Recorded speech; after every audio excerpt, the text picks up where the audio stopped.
Cafuringa ela tem dois sentidos. Cafuringa tem um conceito, uma definição mais antiga, que é uma terra sem valor, uma terra acidentada, uma terra cheia de morros, que não serve para agricultura em larga escala e também não serve para boi. Existe uma outra definição mais recente que a gente acabou descobrindo, que aqui nessa terra, ainda antes da proclamação da República, que tinha escravidão, havia um povo que vivia por aqui. Eram negros escravizados que tinham a habilidade de farejar ouro. E eles eram chamados de cafuringues. Então, cafuringa pode significar exatamente o local onde as pessoas farejam aquilo que tem valor e o que é mais valioso.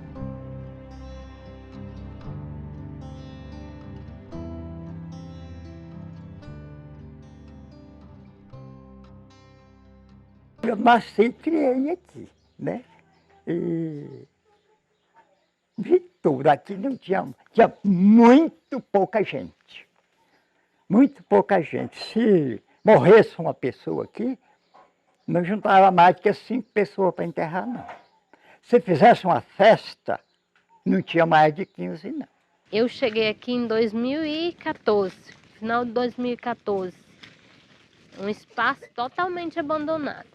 Totalmente, assim, jogado. Não tinha produção de nada. A única produção que tinha era essas árvores grandes que já estão aí, né?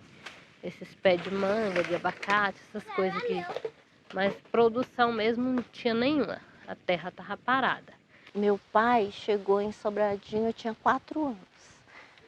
E eu já vou completar meus 64. Nós ficou acampado, eu ainda me lembro ainda, acho que eu tinha 8 anos. Ficou acampado lá perto do Porto São Roque. Aí era na época que o Roriz era governador. Aí ele pegou e mandou a tropa de choque lá e mandou retirar todo mundo de lá. Que não era para ter sem terra dentro do Distrito Federal. Aí nisso juntou o que era presidente do assentamento no dia. Aí conseguiram afiliar com outro deputado lá e conseguiram a terra daqui, que aí o INCRA comprou. Mas aqui era só morro. Em 25 anos que nós temos essa chácara, ela foi comprada sem nada, nem água tinha, era cerrado, não tinha nada. Não foi necessário desmatar porque não tinha uma árvore. Logo a gente foi começando a produzir aos poucos, né? A gente começou a produzir, começamos a criar um pouco de galinha, criar as coisas e produzir na força do braço. Muito trabalho, porque para você conseguir plantar qualquer coisa, você tinha que abrir o buraco, comprar a terra, o adubo para misturar, para você plantar alguma coisa. Tinha que fazer as roças, desmatava o mato e chovia bastante, plantava. O homem que mexia, que trabalhava, ali ele mesmo levantava seu mercado, sabe? Ali colhia o arroz, colhia o feijão, a mandioca, colhia tudo, né? Ali. Não tinha esse negócio de ir na venda comprar, no mercado comprar nada, não. Só a venda só de pinga. Nesse tempo, a pessoa trabalhava de enxada, de foice, ganhava uma rapadura, ganhava 1 quilo de toicinho. E o povo ficava aí. Ia no fazendeiro, trabalhava o dia inteirinho, comprava 1 quilo. Hoje, dá para comprar mais de 15 quilos. Hoje. Está tudo facinho. Hoje é tudo dá, pessoal. Tudo muito barato. Hoje a vida está muito boa. Mas de primeiro aqui era um sofrimento. Eu falei assim, não, agora a gente vai ter que produzir para sobreviver. Essa terra vai ter que dar com recursos para a gente sobreviver. Aí a gente começou a produzir hortaliça, frutas, e comecemos a trocar galinha por muda de banana e tá dando certo.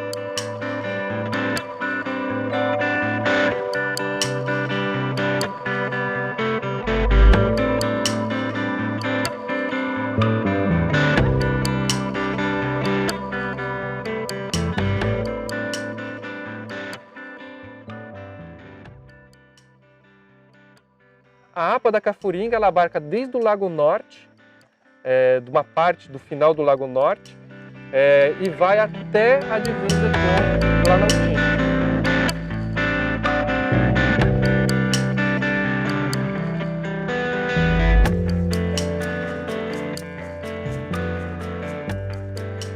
A APA da Cafuringa é a área de proteção ambiental da Cafuringa. Na verdade, a gente adotou esse nome porque quando a gente veio para cá, né, quando a gente pegou a terra há uma década, a APA era o que a gente tinha de referência. Agora ela está inserida dentro de um território maior, de uma legislação atualizada, que é a APA do Planalto Central, né?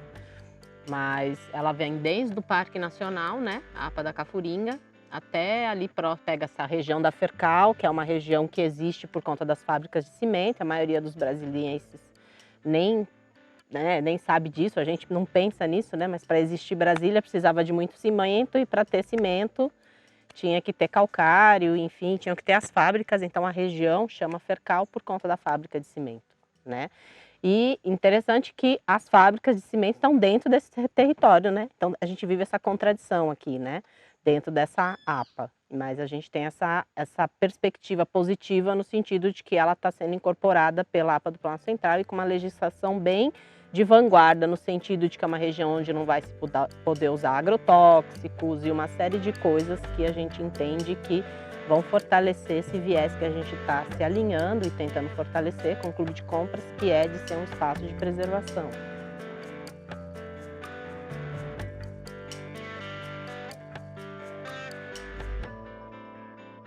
Nós temos o pessoal das ecovilas. Então, as ecovilas, nós somos atualmente em 10 comunidades, que a gente chama de comunidades intencionais, que é um conceito que não abarca somente as ecovilas, mas abarca também as comunidades religiosas, que nós temos aqui na região, as comunidades que se juntam para plantar, mas não para morar, e nós temos também as ecovilas, que nós somos parte delas, que são pessoas que se juntam para poder regenerar um território por meio da sua presença no território. Então nós estamos aqui para poder evitar a queimada, reflorestar e também fazer com que a natureza possa se regenerar por meio dela mesma. Então aqui esse entorno todo que vocês estão era pasto há 10 anos atrás. Vinculado o território ao lado nosso das ecovilas, nós temos os nativos. Os nativos são pessoas como o seu Paulinho, que são originários daqui de antes da criação de Brasília, que tem um perfil mais da agricultura familiar e agropastoril, que é a criação de boi dentro desse formato mais artesanal. Também aqui no Lago Oeste, que são as pequenas produções de agricultura familiar, que é essa estrutura mais organizada, de 2 hectares a maioria das propriedades, onde as pessoas têm um perfil de produção ainda em transição para a agricultura orgânica, mas já há bastante. E também temos os chacareiros, que são aqueles que vêm de final de semana para lazer e etc., ou locais de evento.